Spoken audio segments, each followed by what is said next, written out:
Director Toto Bacolcol. Pero wala naman daw itong kinalaman dito sa nangyaring lindol na malakas doon naman po sa may Sarangani. But it's better na malaman pa po natin and we be informed kung ano ba itong mga ito. Kasama natin Dr. Teresito Toto Bacolcol, ang director po ng DOST FIVOLCS, joining us on the line. Director Toto, magandang umaga po. Peter Atrica sa programang Balita Patan. Yes, ma'am and sir. Magandang umaga din po sa inyo. Good morning, Director. So, yung pong naganap na yun, na lindol, 6.2, according to the reports that we received, it's totally independent of yung napakalakas na lindol naman sa Sarangani. Would you confirm that, sir? Yes po, totally independent po sila. Magkaiba pong generators nila. And yung dalawang epicenters, yung maging 7.8 ng June 8 and yung 6.2 kahapon, yung distance nila is 250 kilometers away from each other. So, okay. Wala pong kinalaman yung isa doon sa movement ng kabila naman. And we can even discount po yung possibility na naapektuhan nung isang fault, yung kabilang fault?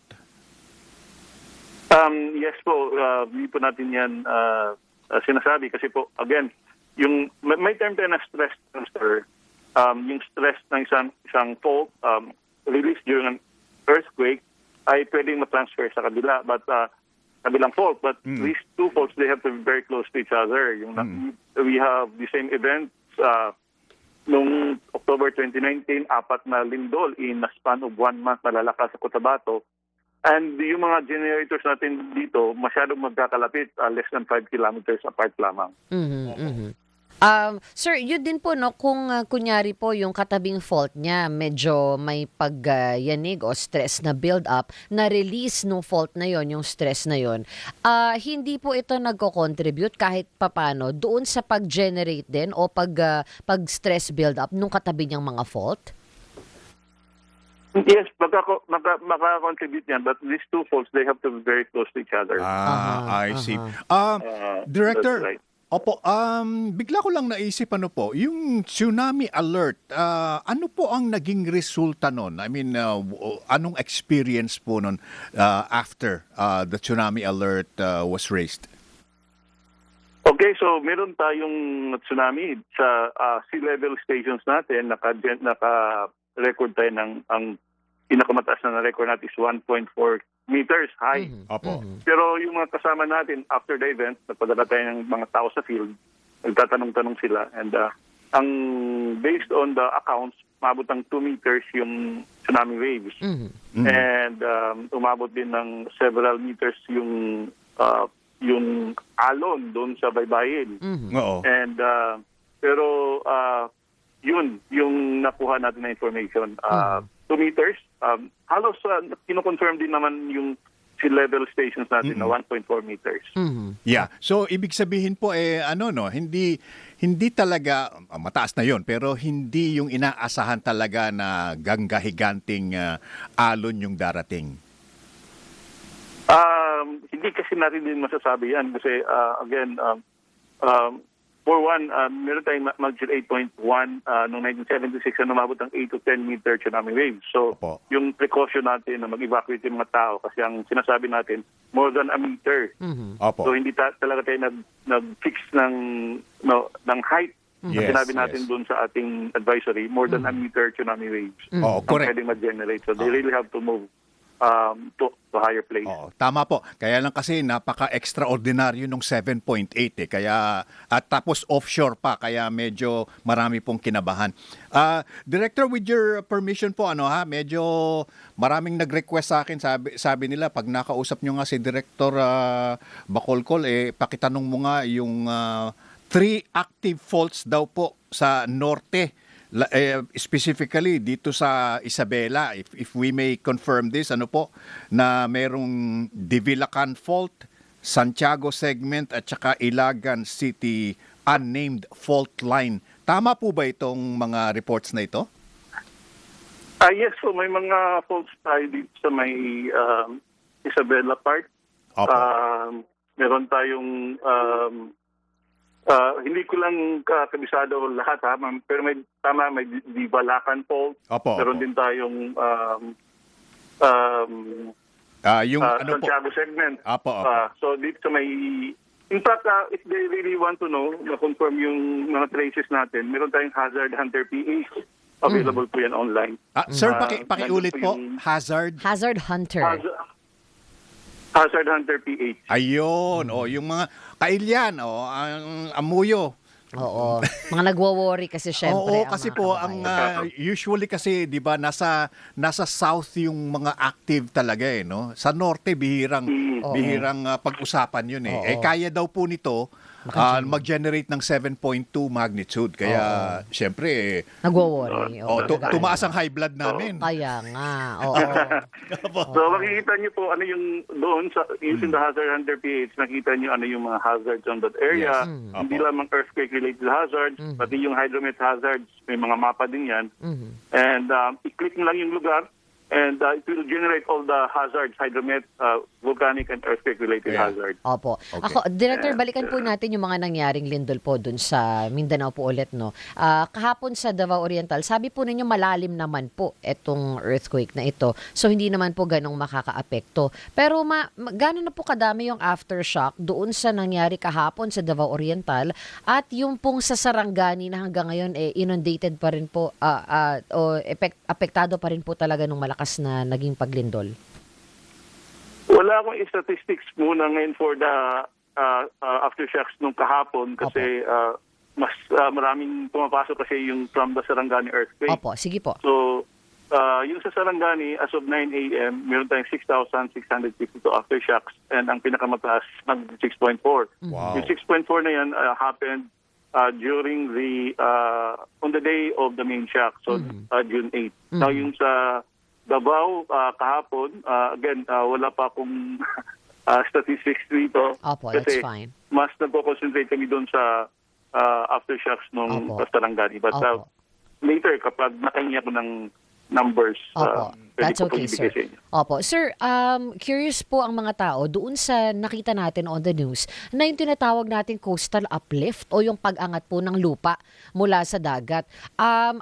Paano po ito nangyayari at ano po ang ibig sabihin nito? Does it add to the land mass ng Sarangani? Parang lalaki na po ba ang land area nila? Paano po ba ang nangyayari dito, sir? Yes, tama po kayo. Isa yan sa mga positive, positive things na pwede nangyari kasi nadagdagan yung land area natin. Yung coastal uplift is ito yung upward movement of the portion of the coastline or the seafloor produced as a result of yung magnitude 7.8 na event. So sa kasong ito, yung mga dating nakalubog na areas tulad ng coral reefs at reef flats ay naging exposed pagkatapos ng lindol. Again, yung kababayan natin, kailangan lang mahalaga ring maintindihan na ang ganitong proseso ay bahagi po ito ng long-term geological evolution ng Pilipinas. So kapag pupunta tayong Baguio, mapapansin natin bakit puti yung mga bato dito, bakit may mga limestones. Nasa taas na yan. Mataas na yan. Yung limestones kasi, these are, galing po yan sa ilalim ng dagat. And dito sa Rizal, ganoon din tayo, may mga, may mga cement factories, di ba? May mga limestone din dyan, yung Masungi, mga limestone din yan. Oo. So, magtatanong tayo, paano napunta yan dyan sa gitna? When in fact, galing yan sa dagat. So, processes or events like this one, yung nakapag-contribute. So, if you keep on repeating this event 1,000 times, kasi yung uplift natin, yung pag-angat is 2 meters lamang. Opo. But if you do this 2,000 times or 1,000 times over millions of years, aangat talaga yan. Yeah. So, that's the reason why part of the natural evolution ng pag-form ng Philippine Archipelago. So, pwede pala Pati tayo... nga din yung yung Bohol earthquake, it also happened during the 2013 Bohol earthquake. Nangyari, meron din tayong coastal uplift sa Maribohok.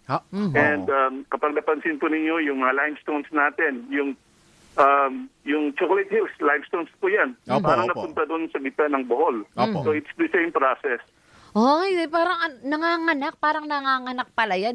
Pwede tayo maging 7,108 islands pag talaga Ganun po nagkaroon ba ng yun? matinding pag-angat, sir. Oo, Ganon. Director, may mga lumilitaw na mga isla dahil sa coastal uplift?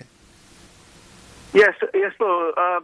Ngayon, yung lumitaw lamang is yung umangat is 2 meters. But if you keep on repeating that 1,000 times, eventually, maraming ma-expose din. Ang galing. So ibig sabihin po, Amazing. itong coastal uplift is caused by the Earth's movement na ang isang epekto nga ay yung lindol, yung earthquake.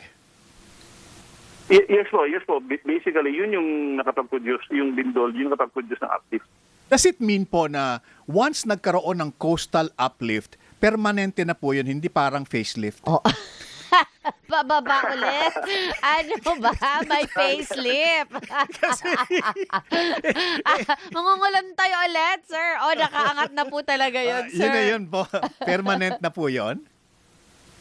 Yes po, permanent na po yan. Yung ganito is permanent na po yan. And then if you have another event, aangat na naman yan ng 2 meters. So, magiging cumulative yan is 4 meters na. Opo. So, may effect din po.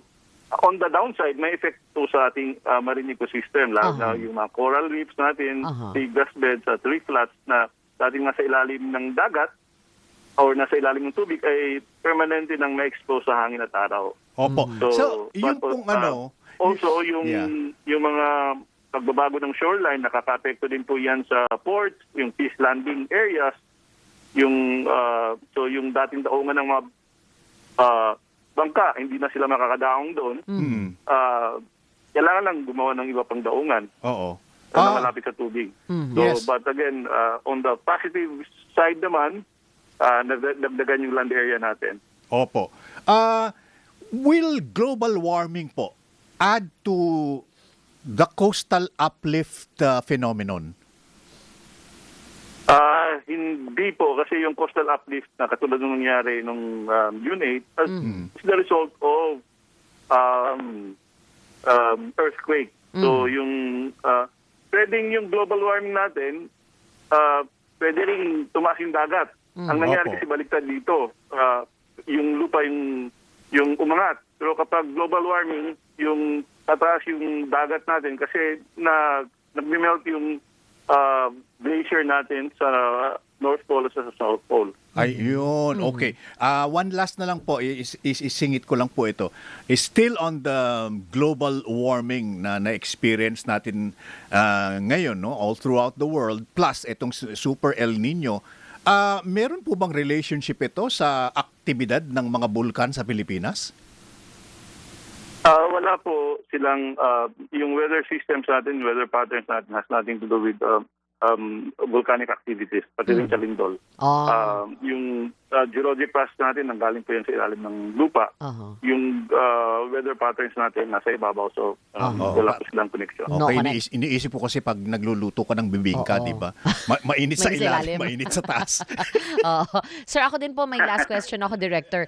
Yung mga pagyanig po tulad ng earthquake, nakaka-affect po ba yun dun sa waterways natin? Kunyari, sa mga river structures natin o yung mga daluyan ng mga tubig. Kaya po kasi, di ba, bigla po nagkaroon ng flash flood nun?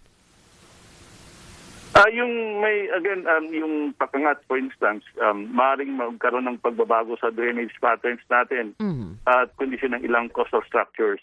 So, pwede po yan, makaka-apekto sa drainage patterns natin. And for instance din, may mga reports din po tayo nung right after ng lindol, yung ilog, wala ng tubig na biglang nawala yung tubig Opo. sa ilog, wala nang dumadaloy. Yes. Yun pala, doon sa ibabaw, nagkaroon ng landslide, nagkaroon ng artificial damming. So, again, delikado po yan kasi kapag na-breach yung dam, pwedeng magkaroon ng flash flood. Po. Sir Toto, ano po no? Alam ko naman na walang forecasting sa lindol, pero if you were to talk about the whole Philippine archipelago, sa palagay po ninyo, alin yung mga lugar na pwedeng pangyarihan? And we're not talking about the timeline, ano po. Yung lang siguro mas magiging posibilidad, mas magiging posible na magkaroon ng pagyanig dito sa lugar na ito. Would you hazard a guess on that, sir? May mga active faults. Yan. Again, practically buong Pilipinas except Palawan. And yung mga malapit sa mga trenches natin, Yeah. east and western side, pati southern side, may mga trenches natin. May mga trenches. So, lahat yan, practically buong Pilipinas except Palawan. Aba, teka, makabili nga ng ng lupa. Sa Director Toto, maraming salamat po. Thank you for all the insights at saka explanation po. It really helps. Maraming salamat din po. Thank you, sir. Thank Good you. morning po. Yan. Ang ating FIVOLCS Director, Dr. Teresito Toto Bacolcol. Para akong nagsineskwela feels ko, partner. Sine Eskwela sa Diba? Knowledge Channel. Yes! Talagang yun yung mga pinapakinggan namin, pinapanood namin nung bata kami. Oo. So, yun po, Oo. if there's any lesson that we learned, yung coastal uplift is, Also, permanent. Permanent Unlike facelift.